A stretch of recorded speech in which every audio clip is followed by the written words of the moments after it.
50 years ago. She was 2 and I was nothing.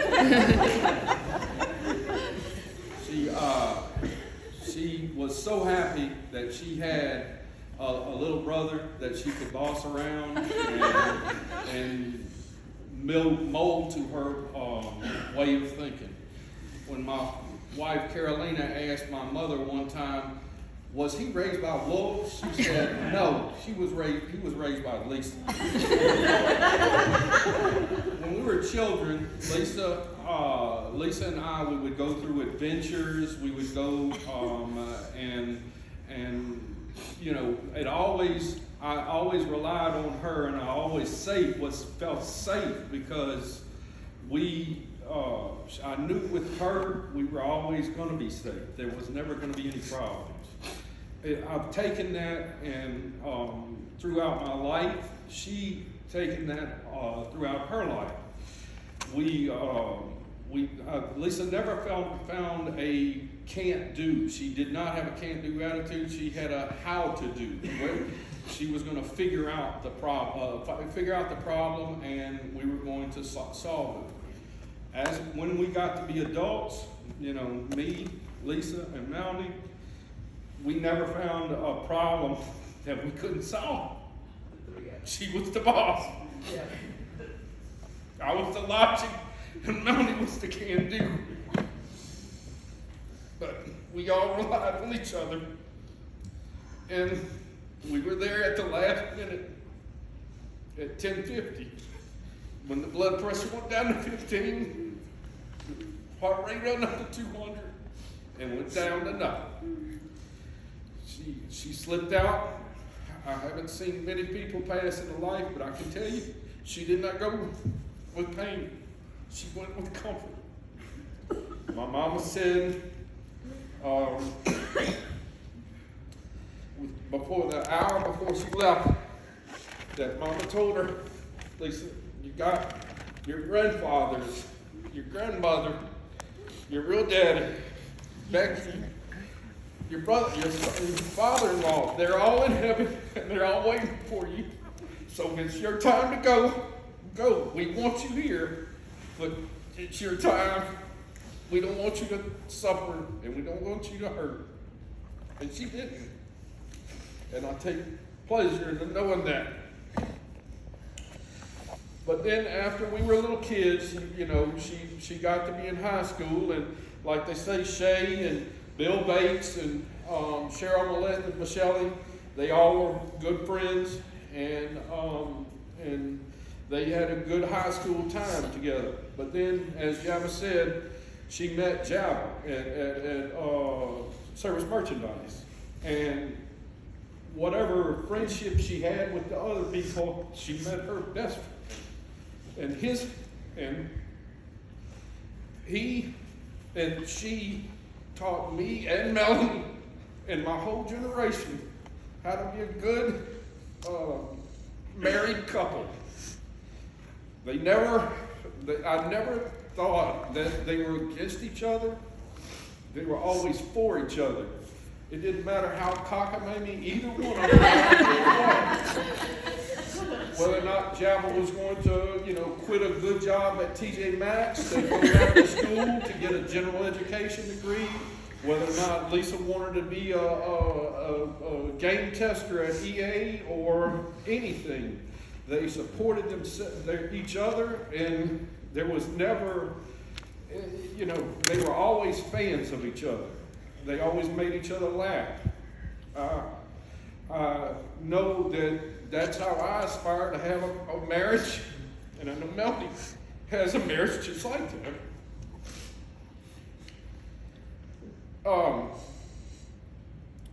And then at the end, well, not at the end, but at Christmas time, we found out that Lisa had something, whatever it was called, MDS, and it had something to do with the blood, and she had 500 blood sugar and less than 5% or 10% white blood cells. And so our Christmas, which she always took pleasure inviting probably every one of y'all to her house on Christmas Eve.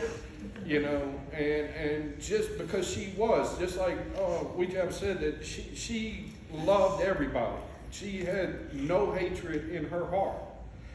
She believed in Jesus Christ, and she knows that he was her Savior, and she knows she went to heaven. She never doubted that. She was baptized right there in this baptismal, you know, in 1980. But anyway, she gets that MDS, and we didn't know what it was. But then she called me and Melanie on a call, and I guess that was in March, and said, "Hey, it's turned into leukemia." And like I said, me and Melanie and Lisa have that relationship. There was not a question of whether or not we were going to help each other. I don't know if it was me, I don't know if it was Melanie, but we were like, you tell us what you got to do. We're doing it. So I went and had to go get my blood tested. Melanie went and got her blood tested, and I was the winner. I got 100%, and Melanie got to be the dog catcher's kid, you know. She got 0% match.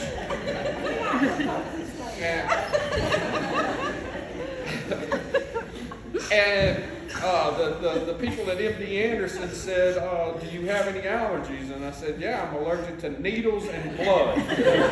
Take care of that. I'm gonna be in on anything." But even knowing then, knowing now, if I could have took twice as much pain and changed the thing, I would have. It hurt, but it's not. Well, that's what I told them. Like Carolina was saying, "Well, what if it hurts?" Well, it's going to hurt. And Lisa kept telling Carolina, "Tell him he doesn't have to do that." And I said, I could just imagine. Thursday, coming up back, Mama calling and saying, "Well, how did it go?" And I said, "Well, Lisa said I didn't have to do it." You know, I didn't do it. It hurt. My butt was hurting, and they wanted to put a vein thing in my neck. And I told them no. They wanted me to sign waivers to sell my stem cells, and I told them no. But I didn't. There was never. Well, conversation. He did, but he did it. And of course, Lisa being the boss, I had lots of arguments with her. But you know, I can say, and I always like that about us, that we've never. We've been on the same team. We always are the same team. You know. You might fight, but you back each other up. And of course, now that she's gone, I've become the oldest Blunck in the thing, you know. Me and Jason's the only Bluncks left. Dale. What? You got one back. Well, I understand that, but that's her last name's Roussel.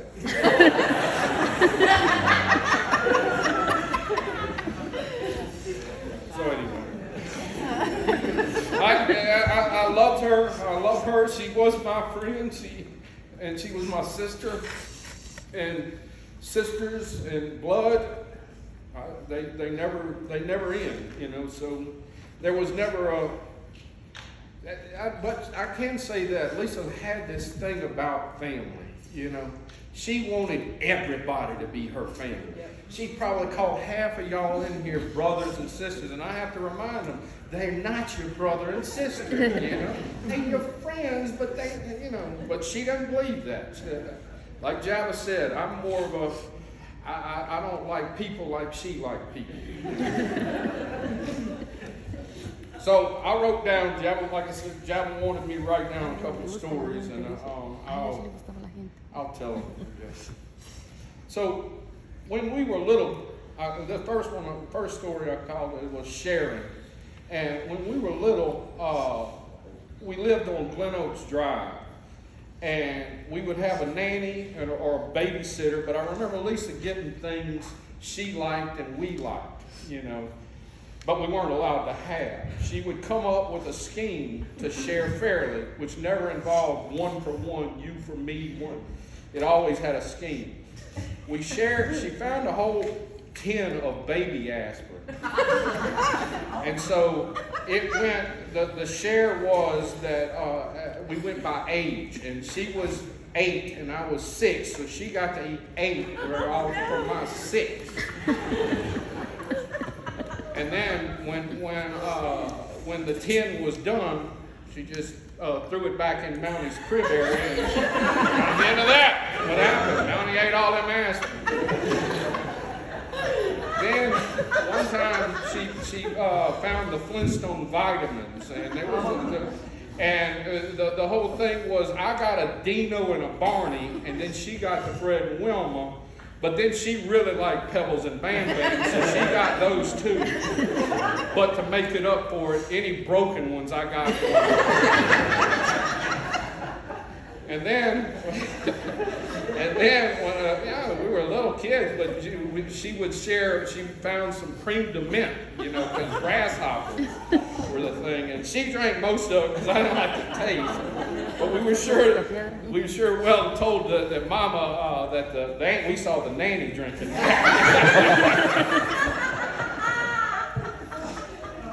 So, and then, I don't know. They tell me not to tell this one for last, but I'll tell this one. And it's and Mama knows this one too. Is on one Saturday on Glen Oaks Drive, we were little kids. You know, we got up to watch the cartoons, but we always knew do never wake up Mama. And our daddy was gone wherever he went. You know, who knows where he was. So we both started watching our cartoons, me on this left couch and she on the back couch. And after a few shows, it was kind of hard to see, you know, because of the smoke in the house. So Lisa said this time it was okay to get close because we weren't allowed to be close to the screen because it'd burn our eyes out. But we could watch it close, and so I remember getting so close that my feet were on the tube, and we really couldn't see see Snagglepuss. I still remember it was Snagglepuss and Jabberjaw, and the smoke was so bad I couldn't see the TV screen. So Lisa said, well, you know, we have to discuss on who's going to go tell Mama that we can't see the TV from the smoke. And of course, the discussion and the argument that I lost, and I had to go tell her, you know. And so I said, Mama, and I woke her up, Mama, can we can't see the TV in the living room because the smoke's too heavy. Can we watch TV in your room? And she says, what? I said, we can't see TV because the smoke's too heavy. What? What smoke? Well, the smoke in the house. I can't see TV. What? Where's Melanie? Melanie? Melanie's too little to watch cartoons. We're wanting to watch the cartoon. So Mama got up all, you know, and got mad, and then we all went out the house. And then the fire truck came, and I kept asking her, well, can I get on the fire truck? I saw a fire truck. Mom was like, you can't get on the fire truck. Well, can I climb on the fire truck? I won't get in then, you know. And she said, no, stay off the fire truck. And I said, well, what are we waiting for? Well, the house is on fire. I don't see any fire. Can we go in the house? And Lisa's always telling me then, I told you shouldn't have woke Mama up. We missed the rest of the cartoons. We don't even know what happened to Animal Olympics or nothing. So that was the moral of the story was never wake Mama up. Because the house was not on fire. See, but I remember as a kid it wasn't. There were no flames. We didn't lose the house. Something about an attic fan or exhaust, but it wasn't on fire.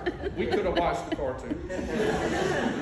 So then, whenever we were, like I said, when we were, I don't know, 10 to 13 or something like that, we had, Lisa had braces first, and then I had braces, and we would, Mama, of course, we were latchkey kids too, so, we all just had our keys on our necks, but then by the time we've lost about the third or fourth set, then we didn't have latchkey kids. The key was in the mailbox. But anyway, Mama would have to bring us to her work, and she worked downtown in the Centroplex, And Mama would, and me and Lisa would be, in the conference room and swinging the tables and probably acting very quiet.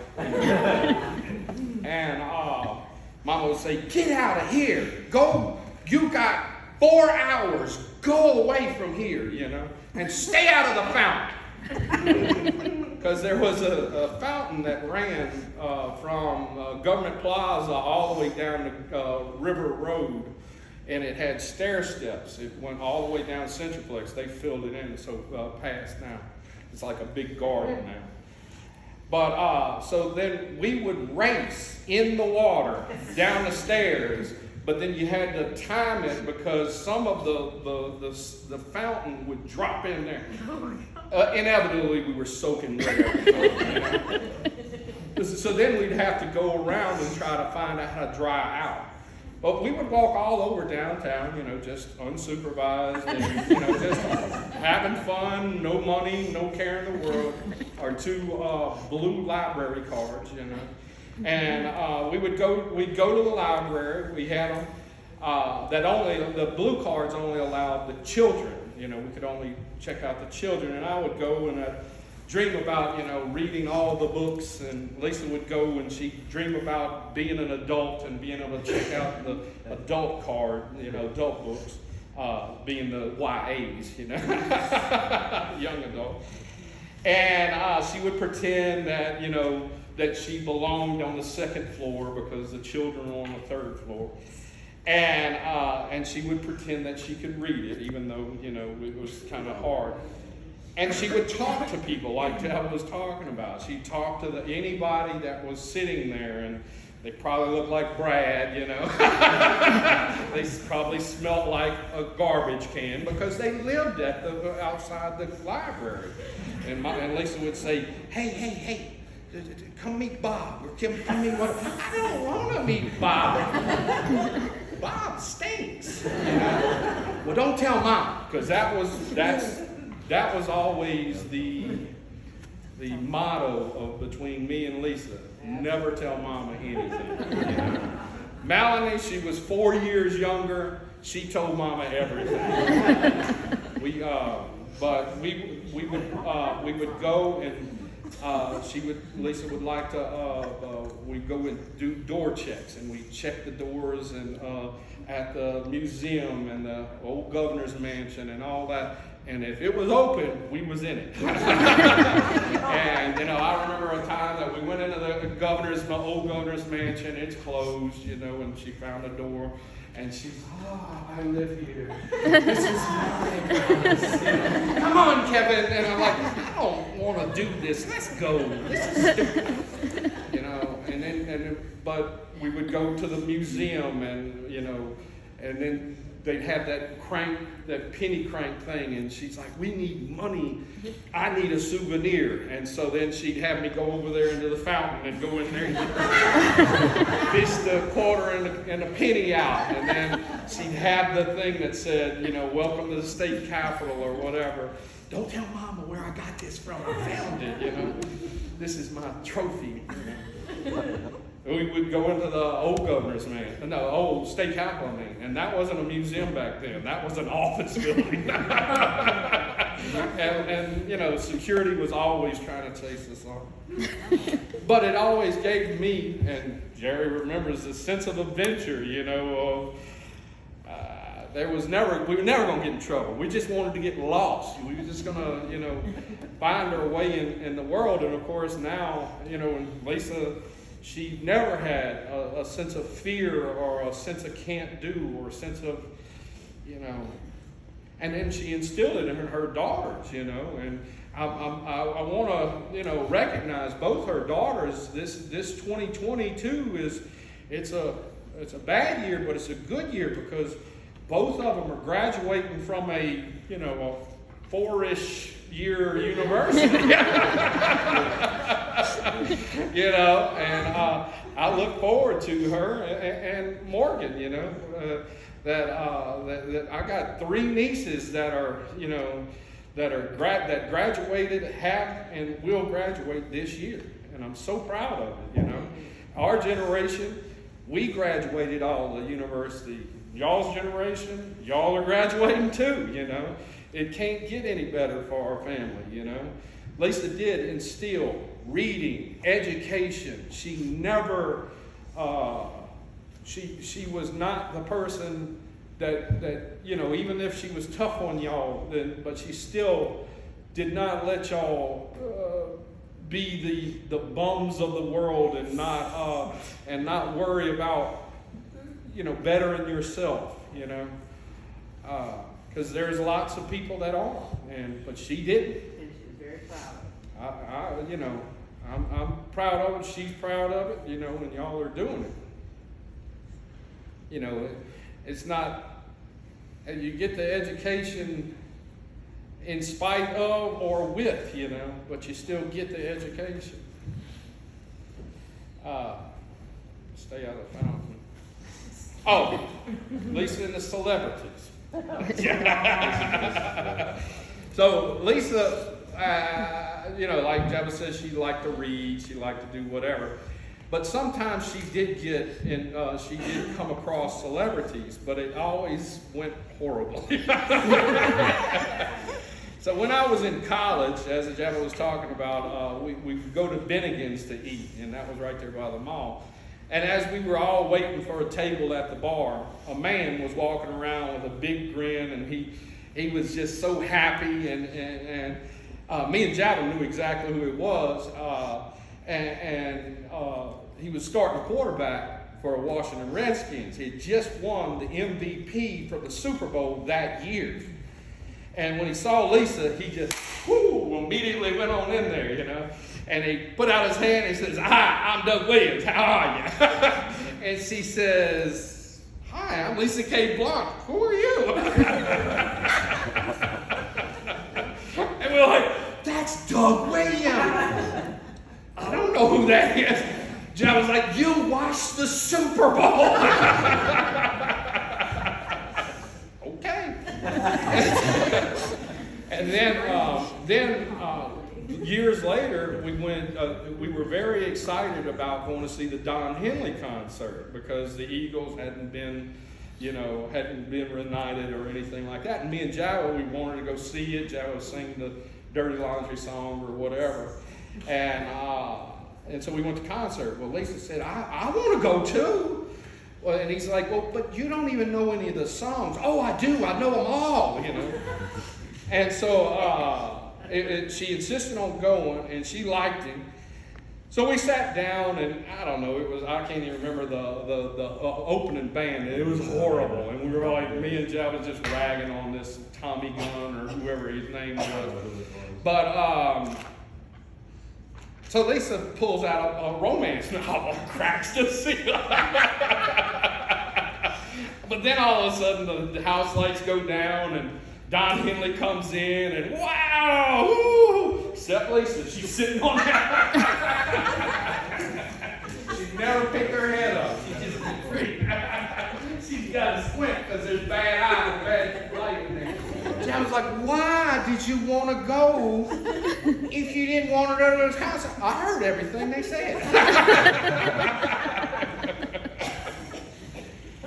So, and then when I moved to Bossier, both the sisters came to see the houses, or probably just moved me in,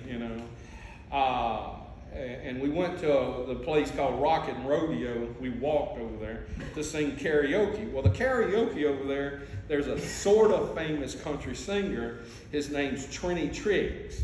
So during the break, Trini comes over, and he's beaming, and he's, "Hey, hey, hey," and he says, "Hi, I'm Trini Triggs." Lisa said, "Am I supposed to know who you are?"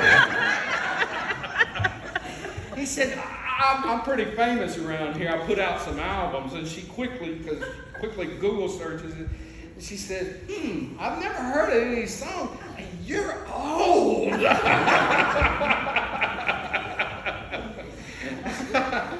He says, "Oh, well, I'm not that old." She says, "You're older than me." "You're almost as old as Chris." Well, anyway, that's my whole spiel. I was, yeah. I just miss her. She is my like I said, my bossy boss. Even though I was always anti-establishment, so I wouldn't let her tell me what to do, but she'd tell us what to do. She did make the dreams. She always wanted to make the plans, even if she didn't want to really go forward with the plans. She just always wanted to make the plans.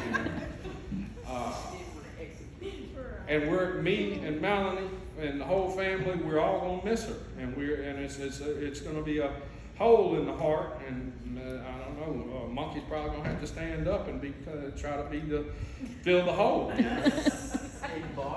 And try to boss, But, I appreciate y'all coming. I didn't even expect half of it on a Wednesday at Evergreen, Louisiana. Yeah.